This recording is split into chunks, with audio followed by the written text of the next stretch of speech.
Hey, I'm Jonathan, and I live in London, England. Hey, I'm Jeff, and I live in Perth, Australia. Together, we are Ekko and Sidetrack.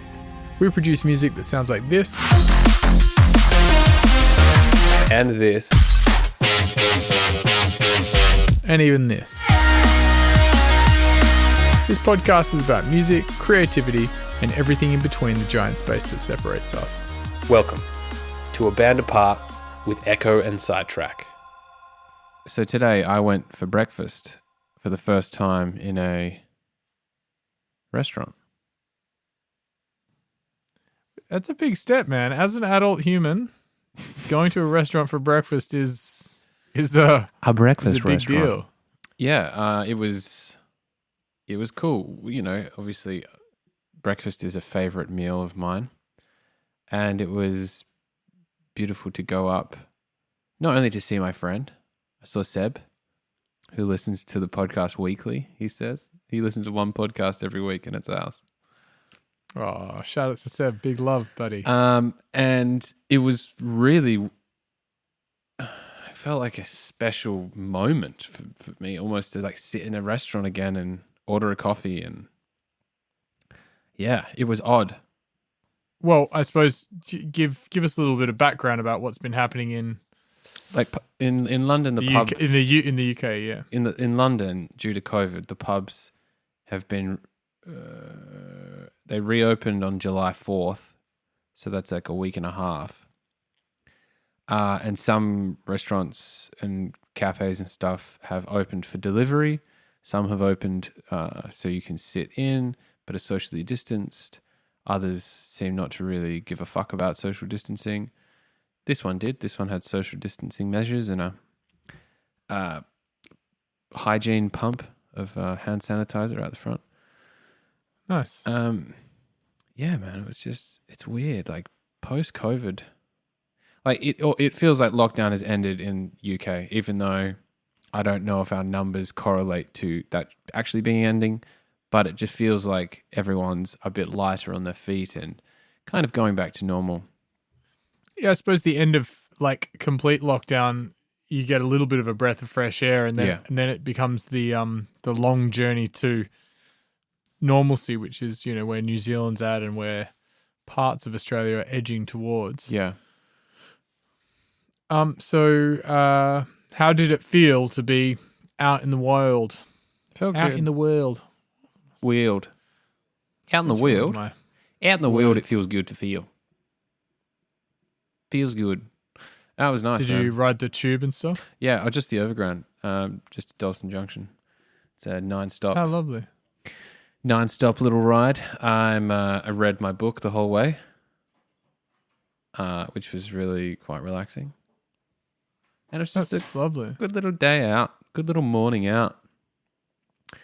Yeah, it was just nice to get out of Broccoli. I mean, I love this suburb, but it's nice to venture out. I've ventured out a couple times, but it's usually been for boozing or something like that. And it was just it was a wholesome morning, I found. And how did it make you feel? Did it give you hope, or does it fill you with anxiousness as you move forward, or are you like, I'm taking a new step in a new direction? You know, like how do you feel being in a country that, you know, is having some of its things loosened, and like how's the lockdown feel? The lockdown feeling, how's that going on? I have hope. It feels good. It feels like things are going back to normal. But I do think that the UK will probably get a second wave. And whether or not they go into lockdown again, I mean, I'm 100%. I have absolutely no information, but it didn't seem like our numbers were really going down that much. So maybe we could go into lockdown again. Financially, I don't think they would. I think they're going to avoid that at all costs. But yeah, we'll have to wait and see. It feels nice for things to go back to normal. I would like things to go back to a sense of normalcy, so I can see my friends more and people. It's odd because like people are still planning. People still have to plan stuff. Like if they're seeing family or like older family members or younger family members, they still have to plan out. Like if you're meeting a new baby that's in your family, you then like people are isolating for 2 weeks before they see that child still. Because in your normal day, you're going to be interacting with more people. Now more people are out in the streets and that type of thing. Are there masks in the UK? Are people wearing masks? You have to wear a mask to get on public transport. I've seen some renegades not wearing masks. But I mean, which is ironic because normally renegades would be wearing masks. If it was 2019 and someone got on a tube wearing a mask, you'd be like, I'm getting off the train because that guy's gonna cause some trouble. One of those masks that have like monster teeth on it. Yeah. Fucking stupid. The second dumbest fashion decision are those masks with those big teeth on it. The first one is shirts, long sleeve shirts with fake tattoos on the arms. If you wear one of those, you can go get fucked, in my opinion.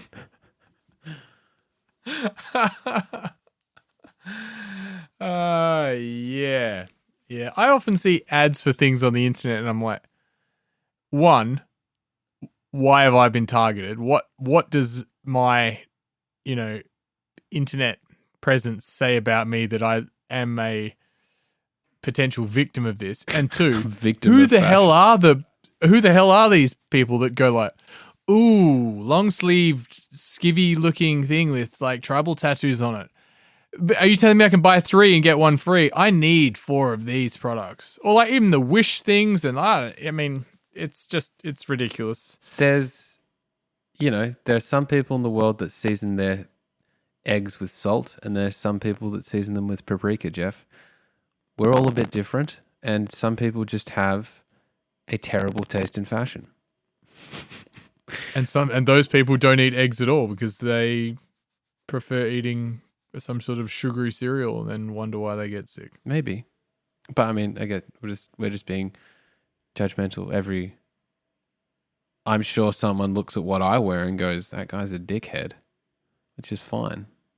Speaking of which, have you worn your shirt or pants that you bought on the internet? No, not yet. I mean, I've worn the pants around the house. They were always house pants. To fill in the listener, I got an ad where everyone's targeted with ads on Instagram, and I am a person who does not use internet shopping, especially for clothes.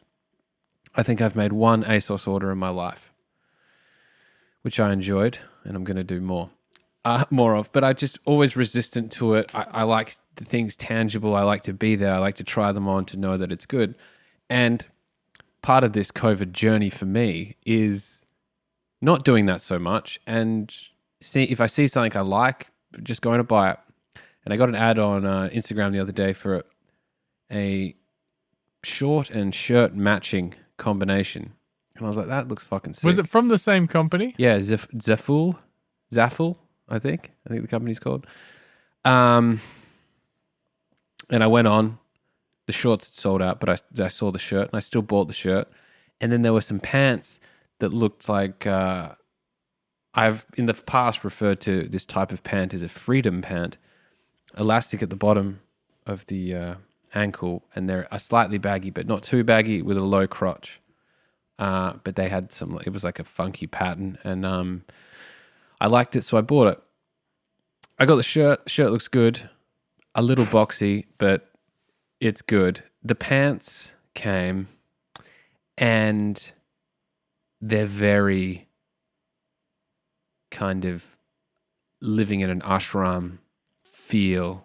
Yeah, I was going to say you're one step closer to starting a cult. Yeah. It's not, you don't have much else other than pants to give everyone, and you're saying, come on, everybody, let's join in. You've got a wife? That's good. She can come too. She's mine. She's mine now. Yeah, they're not amazing. The fit of them, I like the look of them, but the fit of them is wrong. They're just too baggy. How did you think they'd fit based on the photo is the next question. I thought they would be somewhat fitted to my leg. Oh, you thought the pants that were targeted to millions of people on Instagram would be custom fitted to you? Well, not custom I can see how you made that mistake. Not custom fitted, but just a bit more slimline. I don't know. They're definitely, yeah, I mean, they are a larger cut and not in a cool wide leg kind of way. No. They're just becoming the fashion. They're not more in a. Sorry, go on. Yeah. No, I was just going to say they're quite big and bulky, and you need more beads and sacred goblets to drink from to really make them work. Like I can't. I mean, I got new beads, obviously. To wear?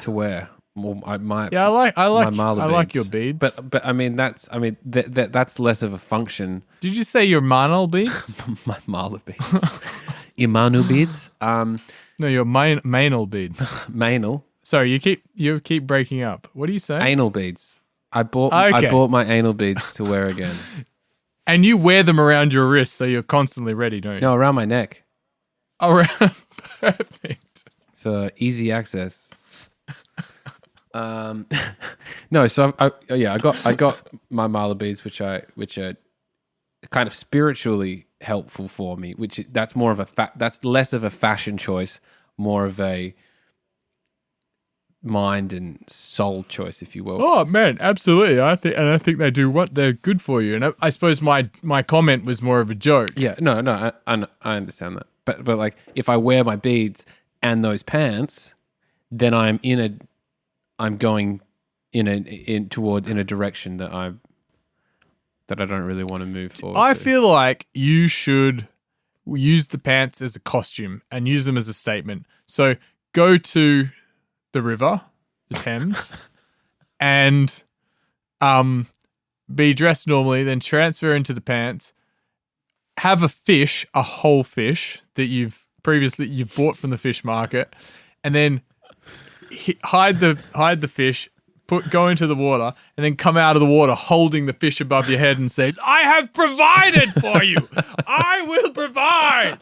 And see how many people will join the cult. And keep performing those kinds of acts. Like, again, you could do a similar thing where, on the tube, whole fish in a suitcase, and you're wearing use them as a prop. As a prop. And the fish, I think, is also important. And a suitcase.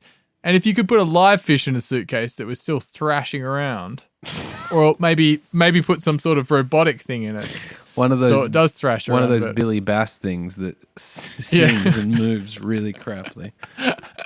Oh, she's possessed by the devil! Who wants to join my ashram?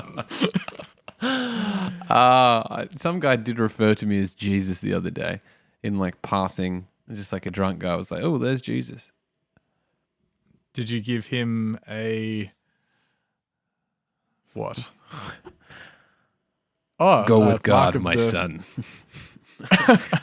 What's that called? A mark of the cross? I think something the Catholics do. Forehead. Ooh, Jonathan. Just cramped up. Cramped up. Straighten it out. Do you want me to help you stretch it out, buddy? Nah, I've got it. I'm just going to be on a bit of a funny angle. Yeah, so in closing, to wrap up the pants talk, they're a bit shit and you probably just wear them around the house. Yeah, I will. What I want to do is probably. Or if you build an igloo out of hay, I can taper them. I just want to taper them because all they need is a bit of shaping around the lower leg, and they'll be great. Will they? Yeah. So I'm gonna. Our friend Becca has, I think, from her Instagram, it seems that she's been delving into some sort of fabric magicianary shit. Is she dyeing her own fabrics with ochres? I think she's just... Shout out to Becca. I think she's just cutting some stuff up, but I'm going to see her in a couple of days, so maybe I'll see if she can has any advice on tapering them in. Man, one of the best things I ever did with those pants that I bought in Amsterdam was hem them up 4 inches and put zips on the pockets. Oh yeah, man, I need some zips on my pockets. I also feel like though, Johnny, you could just, have those as house pants and then I want to wear them out though because I like them. They look great. Okay. But like the fit of them is just wrong. Okay. Like I just, man, if ultimately a life goal of mine is to get all my clothes tailored to a certain extent, like not fucking crazy tailored, but like, buying pants and being like, these pants just don't fit that well, and taking them and spending, 50 to 100 pounds just getting them nice. Man, you don't even have to spend 50 to 100 pounds. I swear Uniqlo will tape you, do something to your pants for like £6. Were they? I need to go back to Uniqlo. God, what a place that was. You love that place. I remember the first time I showed you it, you were like, are you telling me that everything is blank but well made? I'm like, yes. I'm a Uniqlo boy. Yes, it is. You're just a material boy in a Uniqlo world. I'm a Uniqlo man. Uniqlo man. Uniqlo man. I think you should expand some of your internet shopping to. It's funny because you were susceptible to the ad, and you needed pants and you wanted a shirt. It was less. It was less about needing something. It was more about. I see. Obviously, we all get ads a lot, and sometimes I see something I like and I don't get it. I'm pretty good at not buying stuff I like because I go, I don't really need it, or I'll come back for that and I'll get it later. And what I'm trying to do more is, if you like something, just buy it. Like, treat yourself. Yeah, what I was going to say is go looking in interesting places rather than just seeing an ad and being like susceptible to the ad. So it's like, rather than being like, I bought this thing off this website, you can be like, because where you might not get the right fit or the quality isn't as good or whatever, you can be like, I am looking for patent pants and and then go out and find a company that does them, and maybe you might pay a little bit more, but the product in the end, the experience is going to be that much better. Yeah. And I think you can be guilty. We all can be like impulse buy, and then you're like, actually, I'm going to have to re-buy this kind of product because this doesn't meet the standard, and I've just seen a £100 version that is really what I was looking for. Yeah, and at the end of the day, you've already spent maybe twice as much as it would have been to get the initial high-quality product at the beginning. If you'd like more financial tips and or internet shopping tips, we're here for you. Get in contact. Contact us on Instagram or... I like giving my credit card details to websites that don't look reputable, basically. Do you know what one of my least favorite things to do is? What? Is to do shopping within Instagram. I will literally take the link and copy it into Safari. Yeah. Because 100%. as soon as you've got a cart full of stuff and you're trying to buy something and you're like, I just need to check something, and you try and go back and you're like, hold on a second, I'm still within the Instagram framework. Yep. And I also it just doesn't feel stable. They know. Safe. They know so much about it. It's also just super annoying. But yeah, I mean, I would take some more gambles on the internet, bro. How is your gambling addiction on the internet? Yeah, how's that going? Pretty bad, man. I'm losing. Even gambling without sports. Oh yeah, I've been gambling on horse races. The doggies are back on in London, and I've just been spending a bit of time down at the local shop. Some of my friends have a betting syndicate that they all pay into every week, and people bet and things like that. And one of my mates has also got a lottery syndicate that he and he was inviting me to join the other day, and I thought about it. I'll give $10 a week, and if we win some money, we'll enjoy the spoils. But I think some of our the way we were going to play didn't align. Like, I was like, oh, if you win $100, you just like cash out and then we'll start again at $10. Yeah. And he's like, oh, no, we'll just like roll it all over. And I was like, what's the number you have to get to? He's like, I don't know, like win 1,000, then we'll like cash out and then and I'm like, yeah, that's never going to happen. Betting syndicates are like book clubs for 30-year-old men with money. And also people that don't like to interact with anything. They just want to gamble. I mean, I never gamble. Very rarely. I gamble if there's like $100. It's like if it's over $60 million, I'll go and spend $20 and buy a ticket. Just for a bit of fun. I'm not committing to like buying a ticket every week or doing anything like that. I don't get that. It's just chance. Yeah, it is, and I've got way more fun things to do than like sit there and go, "Did we win?" No. I saw when I was working at the I used to work as a cameraman at the horse races in Perth, and I saw. Yeah, let's talk about that. Was that being sarcastic? No. I'm deadly serious. That's a very. Sorry. No, I'm genuinely interested because that was an intriguing time of your life. Well, I saw a lot of people like, there would be races on Wednesdays and Fridays and midweek. There would make midweek races in country WA, Northam, Bunbury, Pinjarra. And man, you saw some people there that had been gripped by gambler. Like, clearly on some sort of welfare or pension. And looked like they weren't financially doing great, and they were just spending the whole day drinking middies and like trying to do great. Yeah, but the thing is, if you look at what you outlay, a lot of these guys, like, because you talk to them sometimes and say, "Oh, did you have a winner?" or "How you going?" and that type of stuff, and a lot of them it was just like you ended up level the whole time. It was like, yeah, the money you put in is what you get out. So it basically just pays for itself. It's not like it's... And they're getting nothing from it. They're just like being social at the races. Yeah, exactly. It's more about the social aspect. It's all about that type of stuff. Like, it's interesting because people think about gambling. I think about gambling in the sense that once you win, like it's all about winning enough that you don't have to ever gamble again. It's all about winning. It's all about winning that 500, $500,000, and you're like, yes, I won it. But it's not. No, but then you'd be like, oh, now I've got more money to gamble. Exactly. It's not that, and that's what I don't get. For me, it was always like a means to an end, I guess, rather than something that would be maintained over a period of time. So yeah, I never really got into gambling. Although a guy I worked with, put some money on the dogs on a trifecta and got it and won like 10 grand. And he quit that job and bought a house with it, the money. Yeah. And still had some left over for the movies on a weekend. He's probably still there.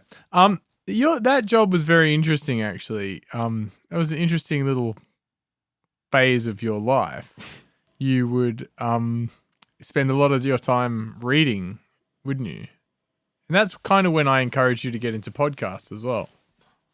Are you leading me into telling the viewers or the fans or the listeners that I downloaded a PDF of the second Game of Thrones book and printed the whole thing out? No, I had forgotten that aspect. But I now, jogging my memory, I do remember you like on the printer, like me coming home and being like, what are you doing? And you're like, just, man, I'm really into this Game of Thrones stuff, hey? And I'm like, oh, like, is the book good? And you're like, yeah, I found it online. And you were printing it out like two pages per A4. Yeah, but... And then keeping that in order must have been a nightmare in the tiny little tower. Such an idiot. I would just put that in a folder, but not hole punch it. just to keep it together. And then like I would be reading the paper in my tower and putting the sheets back in. It was a fucking nightmare, man. I'm not going to lie. Things got out of order. I spilled. Explain to the people what the tower is. The tower is basically a 2 meter by 2 meter, 2 meter by 2 meter wood and Tower? corrugated iron tower that's about 10 meters up in the air. So you climb up the tower, you go through a trapdoor, and you winch up your camera. You attach that to the tower, plug everything in, and basically you shoot, depending where you are, you shoot the pre-race and post-race. So if you're on if you're on a certain camera, you might be filming for 40 minutes and then have a 10-minute break. If you're on one of the towers that are like on the actual track, especially if you're in a country race, those cameras only go to the stewards to make sure that there's no tomfoolery in the race. So you might only literally be shooting for 5 minutes. You might not even have to shoot the pre-race. You might just have to shoot literally the race. And then you've got 40 minutes till the next race. Yeah, so you've got a lot of downtime. A lot of downtime sitting in a tower. Lots of spiders. Sometimes it's hot, sometimes it's cold. Man, if it was raining, it would be fucking kind of nightmarish actually sometimes. Either way, sitting in a tower, and then you've got 70 to 80 sheets of A4 paper that are numbered incorrectly, and like I'm trying to go through them right. And you know, I've got this time. It's a 7-hour shift, and God forbid if you fuck up the order, like you the time is ruined. Basically, your time in the tower is ruined. I mean, you've got your page numbers, so you just got to restructure them. But it's quite annoying. Sometimes I'd lose pages off-site as well. It was stupid. I think I did it. I didn't read that whole book via the paper, but I did read a lot of. I did actually before the paper, and the reason why I printed it out on the paper. Man, I should have just bought the book. I didn't know why I didn't buy the book. But yeah, either way. It's good to reflect sometimes. Yeah, it is good to reflect. What else did you do up in the tower? I'm not going to get into this. I'm not gonna fucking fall into one of your traps. I remember you sending me a message and you being like, dude, I'm in the furthest tower away from stuff, and there is a giant spider here, and there's nowhere else to go, and he has bore his way in. This is his house. Yeah. And you're not going to be able to get rid of him. No. He's just there, so you've just got to be constantly vigilant, like, oh, there's the spider. Okay. It almost gives you like, especially with spiders and bugs. I don't love spiders and bugs, but I have an appreciation for them. And there's this innate thing in your head that when you see a spider and the way it moves, you think it's going to somehow like jump out at your face. But they don't. They just chill. So sitting next to a spider like of that size, because you sit on a little can that covers the top of the tripod head, basically. So you're sitting on the floor, and the thing is 2 meters, 1.5 meters away from you, and you're like the initial fear dies down after a while, and you're like, oh, he's just chilling. He's not going to come over here and investigate me. He's not going to attack me. He's doing his thing. I'm reading my book here. It's all good. But yeah, that was a strange time in my life. I got that job because at the end of film school, I wanted something in the film industry, and that was kind of a job that people got. Everyone I worked with was involved in film to some degree. It was a fun job. I had some laughs. You definitely did some funny things.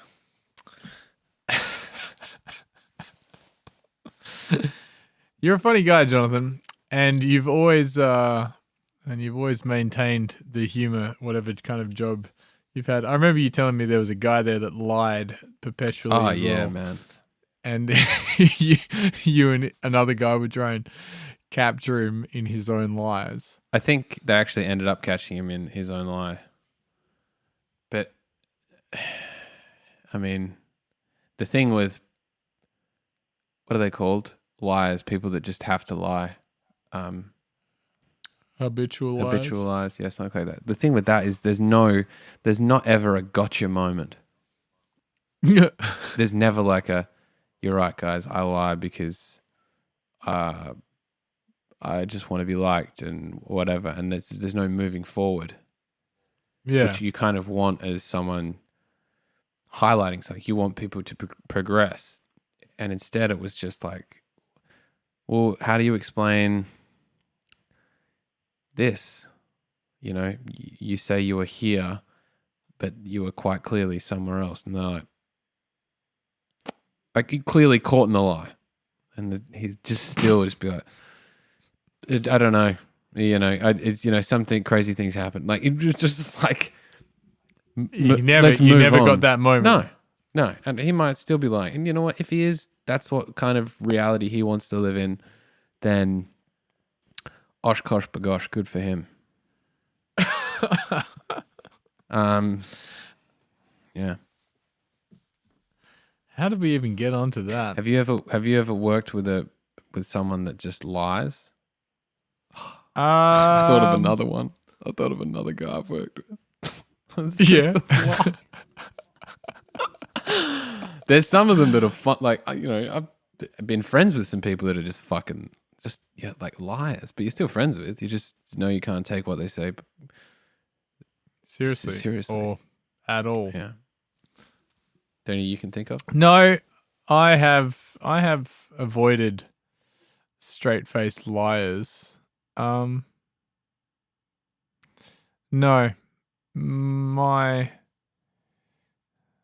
I feel like I've been pretty blessed with the people I've worked with, to be honest. Oh, me too.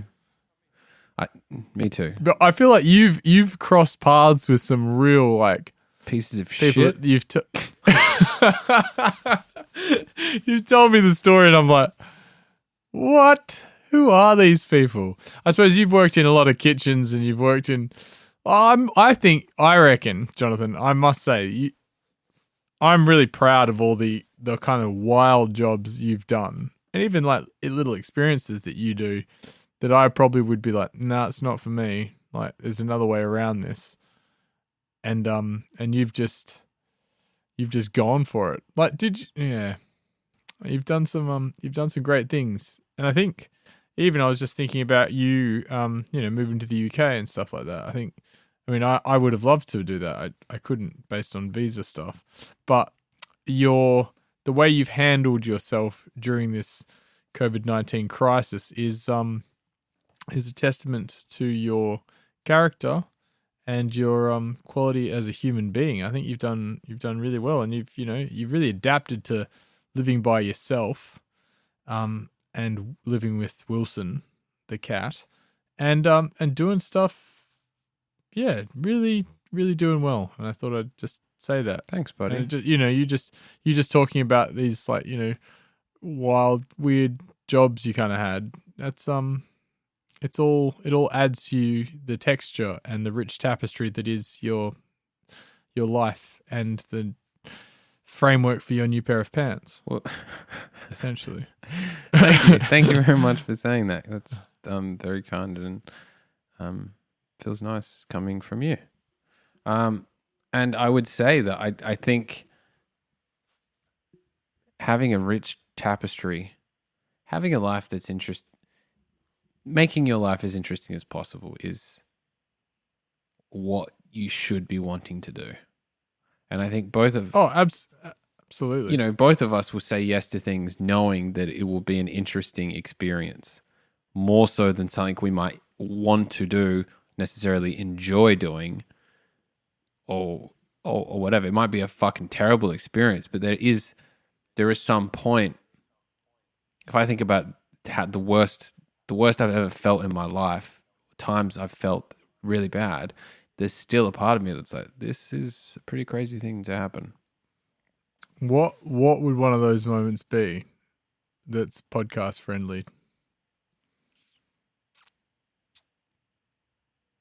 Probably the whole breaking up in Europe thing. Yeah, that was definitely a feed through the mincer kind of moment. Yeah. There were some parts in that. Did I ever tell you that I had really... Obviously, I'm not going to tell the whole story, but there was a time, one of those days, I got really drunk in Amsterdam by myself in a pub. Do you want to just catch the listener up very briefly?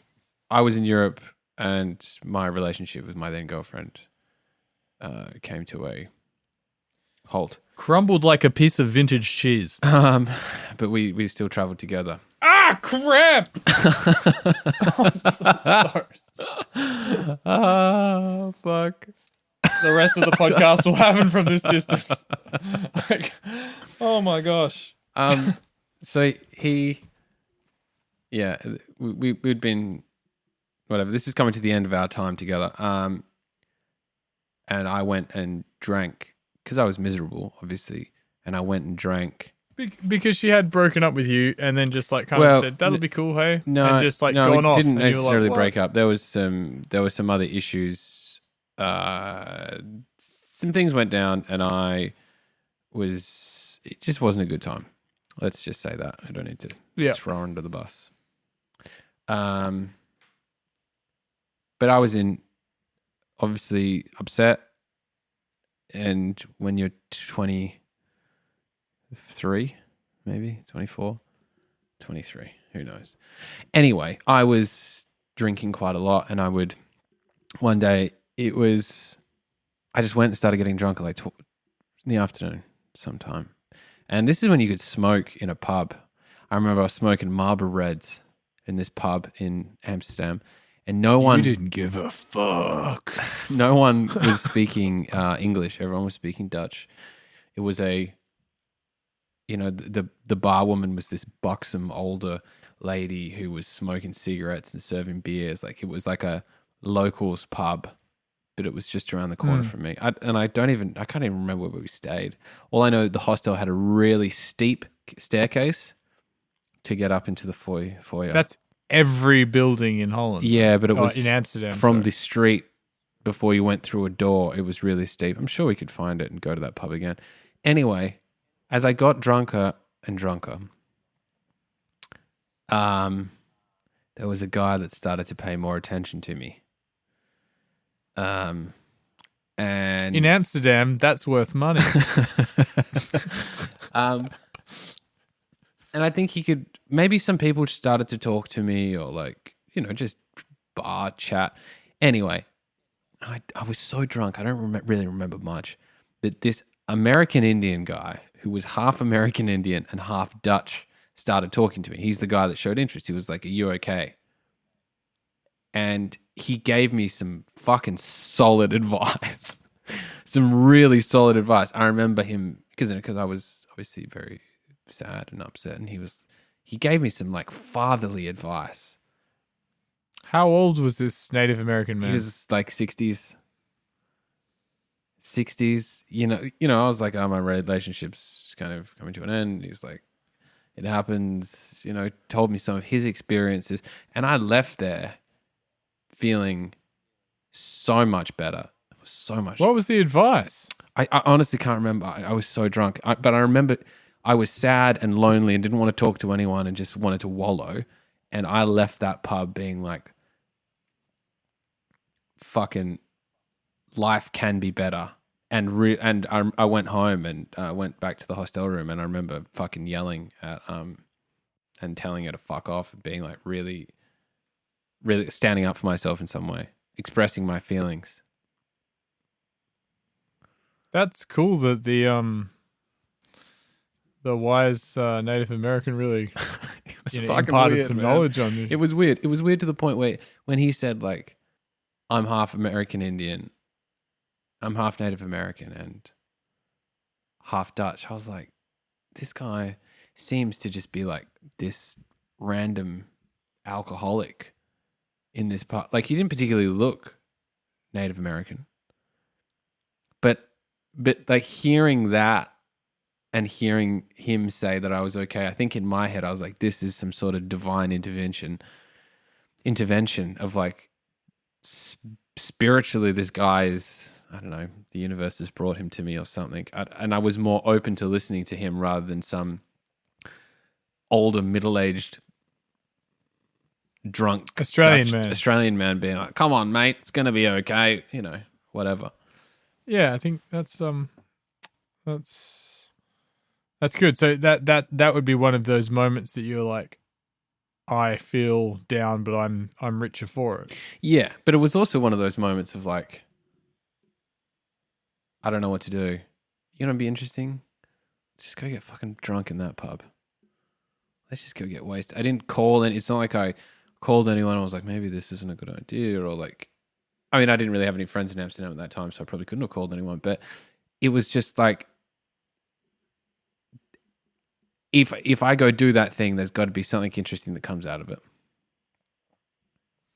Yeah, it's an interesting way to think of it. I don't think I've ever been drawn to get super drunk or fucked up after an emotional thing. I tend to deal with things a bit differently to you, I think. What do you mean? Face your emotions rather than hiding away from them? Yeah, maybe. But also just like, I think it was less of a dealing with it through alcohol. It was more like I just wanted to get away. And yeah, I mean, that's what it is. That's what a lot of that kind of thing is. That's the escape is like, I don't have to deal with this if I'm not, you know, I'll stop thinking about it if I can just get out of my head for a minute. And that's totally all right. And it can be a good technique, but it can also be a bit of a bottomless pit for sure, because you think that can solve some things. Yeah. And I'm not pretending I'm some sort of pious person. I've definitely like done some things and chosen to go out and, you know, make all sorts of decisions because of circumstances. But I don't think I've never really I can't say that I've ever full on been like, fuck, I want to go get fucked up because of this.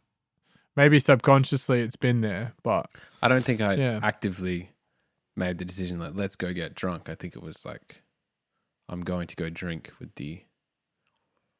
I think if you actively go like, I want to get fucked up, that primes the getting drunk to be a negative experience or a aggressive experience or an experience where you are clearly like, you know, it's like someone going, hey, do you want to talk about it? And someone's like, no, let's just have a drink. It's like, you can't talk about it or you can't deal with it until you have a drink. I think this was more of I don't think there was that much of a plan behind it, maybe. So consciously, there wasn't that much of a plan, I guess. No, that's good. Sometimes I think the way the party mentality has served me better, I think, has been like, all right, I need to stop thinking about this and I'm going to make up my mind. I'm going to have a good time and I'm just going to forget about it. Yeah. Rather than being, I'm going to drink and get through it. I'm like, I'm going to forget about it and party. It's a decision. I'll tell you what, it's a decision. It's an active decision. Tell you what though, waking up the next day and feeling those feelings when you're hungover or, you know, still fucked or whatever, just that makes present Jeff angry with past Jeff. There's nothing worse. But I mean, sometimes in that case, that's the walrus that you choose to ride. Like, and in some strange way, you kind of know that that's going to happen. So you kind of are saying, I want to feel bad about this tomorrow. And I want to feel even lower in some respects. But, you know, I don't know. It's a weird thing. Glutton for punishment sometimes. Yeah, for sure. And also, you just want to feel good. You want to feel... And the worst, obviously, like probably the worst come down of my life happened on that trip. Being in Germany, and going out and having some German pills, which were really good. And then you forget about it and you forget everything. And your world already, after when you're having it come down, your world already feels sometimes like it's crumbling. But to know that your sober world is already kind of crumbling, and to have that come down on top of it is like, yeah, miserable. Yeah, it's not a very nice foundation to find yourself in. No, but that's why we don't do it anymore, hey? Yeah, it's also why you just make better decisions so that you don't feel like that. I partied on Saturday night. I must have had at least 4 shots of tequila, along with drinking lots of tequila-based drinks and lots of beer, and was dancing like a... Have you been drinking more orange wine? I've been really enjoying wine intake. I've been loving some orange wine. Shout out to Justin. Yeah, but I woke up on Sunday on my mate Peter's couch, and I was like, this is gonna be a bad time. Tequila, and I drank man. a lot of water. And then 40 minutes after I woke up, I was in my car driving home, and I was like, oh, this is going to be tough. And then I made some food, sat in the sun, talked to Dad, stretched, and I was like, well, I thought I'd feel heaps worse. And then I'm like, now I'm just tired. And I actually got on with some stuff and did stuff. And I was like, if you had have told me last night at 10 o'clock that you're going to feel okay, I wouldn't have believed you. The other thing was that it was an earlier night. Like, we started at like 4 p.m, and I would have been gobbling on some McDonald's at 12:30. Oh yeah, that's it good. wasn't That's a good night. 4:30 in the morning eating a cheeseburger in the back of a taxi, being like, Yeah, man. If you can go to bed before 1 o'clock, you're fine. yeah, there is definitely something to be said. How crazy is about it that. that's drinking for fucking 8 hours? Yeah, that. It was just 4 till 12 rather than 4 till 4. I put in a shift. Basically. Can you recall your greatest triumph, like your greatest turnaround in terms of being like hungover, fucked, and then really accomplishing something the next day? It's not. I'd have to think a bit on this because there's been a few, and there's probably a few moments in my head that I'm thinking of, and then I go, wait, no, I did nothing the next day and nearly died, but I've conflated the success of another time. I think when success can just be going shopping. Yeah, well, not. man, remember we made the soup after Dimension Live last year in the UK? Like, we partied, we stayed and drank with the promoters till 6 a.m. and got an Uber home and were so drunk and fell asleep and woke up so dead. But we'd committed to, we wanted to make a soup for the people we were staying with, our lovely friends Byron and Jana. And we went to the shops and we felt so sick the whole time. And then we made an amazing soup. And then we went to the movies. Oh, that's right. And like we did stuff. Like we pulled it together. Did we go to the movies? Yeah, we went and saw the Joker. Oh, with Maria and Jake. Yeah. Yeah, that's right. And yeah, I mean, that's pretty good considering I threw up so hard when I got home. Oh, that's right. I was spewing so hard. You spew more than, you're a bit of a spewer. I haven't spewed in a while. That would have been the last time I spewed. And my apex, I'd say, here's one for you. And then we'll get into a demo. Your apex spew. Apex moment of achievement was going to bed at 6 a.m. Remember, we left the party we were at, and we were saying goodbye to Phil Brooks. And I was like, I'll see you on the plane. And then he was like, why don't you just stay? And I was like, no, I've got to go home and get my stuff. I fell asleep and I set an alarm. And I woke up. The flight was at 1:45, and I woke up at 11:50. And I woke up still so drunk and Where just was like, this? what the fuck is going on? When I went and did a tour with Phil and Rockwell and Matrix and Future Bound and stuff, and went to Melbourne, and I felt horrible. Like, I got into the shower and just like, I was like, I need to make myself sick because this is not going to work. So I made myself sick. Did you spew on yourself in like a dramatic kind of Oh man, seagull-esque way? It would have been worthy of an Oscar. And then I pulled my stuff together. I hadn't pre-packed, so disorganized. And then my mate was on the couch being like, "Oh yeah, I was going to wake you up. Do you still need that lift to the airport?" And I'm like, "Dude, we have to go now." Like, and I microwaved 2 sausages in bread and put a little bit of sauce on them, and I was going to eat them in the car. And I sat in the front seat, and he was like, "Dude, you look rough." And I was like, "It's fine. It's just get me there." And I'm like guzzling water and stuff.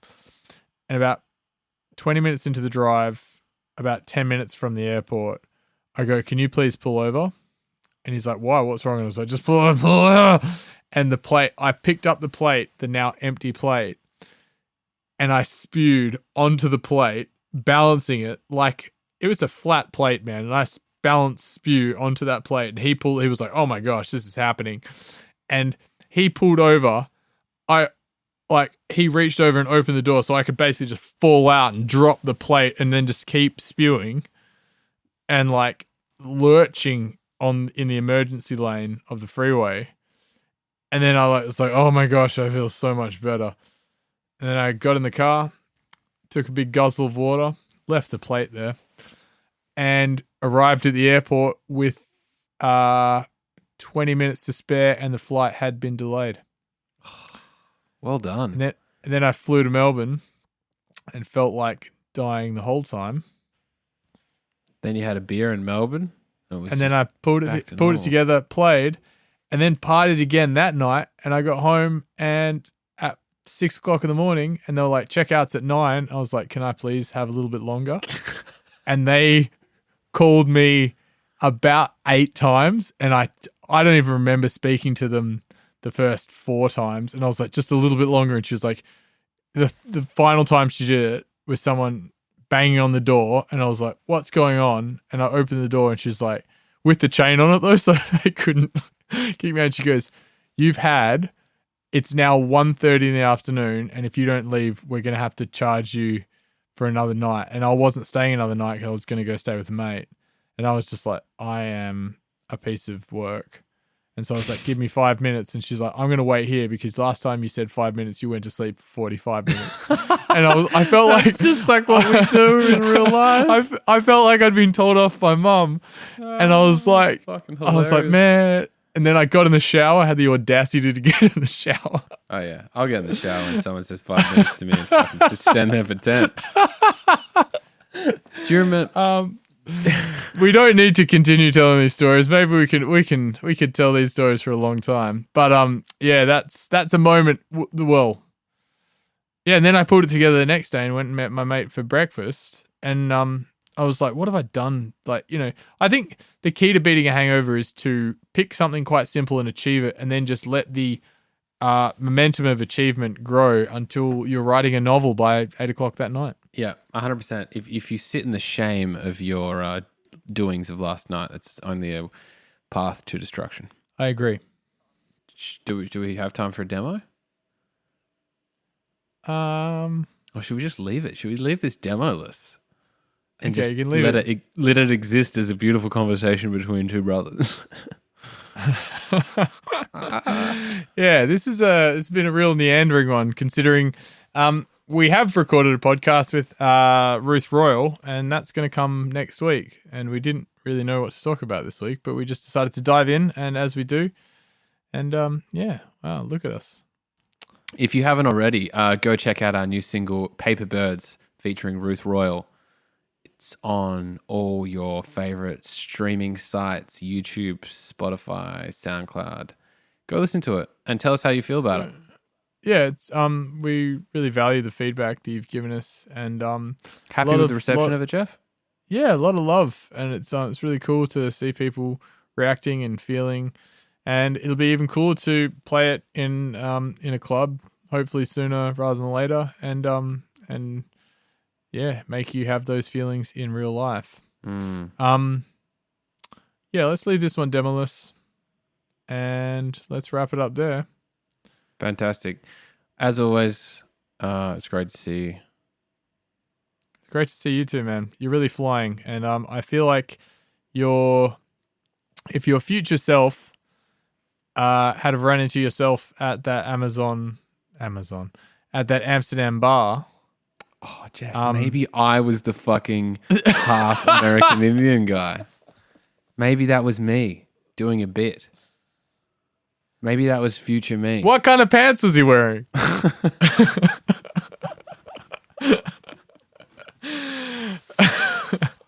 But if your future self, Jonathan, could have seen you there, you would have been like, "You got this, buddy." And I think I can say this safely to you now that you do have this, and you're doing really well. And I think we're on the path. I think. Thank you. And I know it's a bit lame to say, but I would say right back at you. You've been on a bit of a journey yourself over the past 3 months, and I think it's very admirable, and I think we're both on a path to being better people. I agree.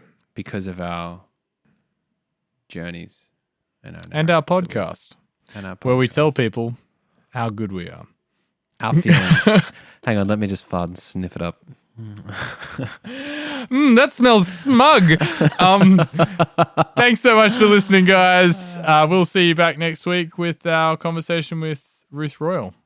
Thanks for listening to this week's podcast. Make sure you subscribe to us on your podcast app and keep up to date with all new episodes. They're going to be coming out once a week. We are Ekko and Sidetrack on Facebook and Instagram. On Twitter, we are Ekko Sidetrack. Go listen to our music on Spotify, Apple Music, Tidal, YouTube, or wherever your ears consume happiness. Lots of love, people.